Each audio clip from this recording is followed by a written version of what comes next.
Eluru MP పుట్ట మహేష్ కుమార్ను ఏలూరు పార్లమెంటుకు చెందిన పలువురు నేతలు హైదరాబాద్లోని ఆయన నివాసంలో కలిశారు. ఎంపీ నాయనమ్మ పుట్ట పోలమ్మ గత నెల 10న మృతి చెందిన విషయం తెలిసిందే. ఈ సందర్భంగా పోలవరం, చింతలపూడి, నూజివేడు, దెందులూరు నియోజకవర్గాలకు చెందిన పలువురు నేతలు శనివారం ఎంపీ పుట్ట మహేష్ కుమార్ను కలిసి పరామర్శించారు. పోలమ్మ చిత్రపటం వద్ద నివాళి అర్పించి సంతాపం తెలిపారు. ఈ సమయంలో ఎంపీ, ఆయన కుటుంబ సభ్యులు ధైర్యంగా ఉండి ఈ బాధ నుంచి త్వరగా కోలుకోవాలని నేతలు ఆకాంక్షించారు.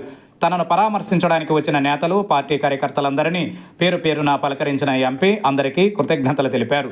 ఎంపీని కలిసిన వారిలో చింతలపూడి మాజీ ఎమ్మెల్యే ఘంటా మురళి, ఎంపీపీ చింతా విష్ణు, వివిధ నియోజకవర్గాల నుంచి వచ్చిన కరాటం సాయి, ముమ్మడి చింతయ్య, కోపేర నాగరాజు, ఇసుకపల్లి తాతారావు, తాళ్లూరు చంద్రశేఖర్, యువరాజ్, కాట్రు బాలకృష్ణ, ముస్తాఫా, నున్నా లక్ష్మణ్, తలకొండ జవలయ్య, యనమదల సత్యనారాయణ, ఇతర నేతలు, పలువురు కార్యకర్తలు ఉన్నారు.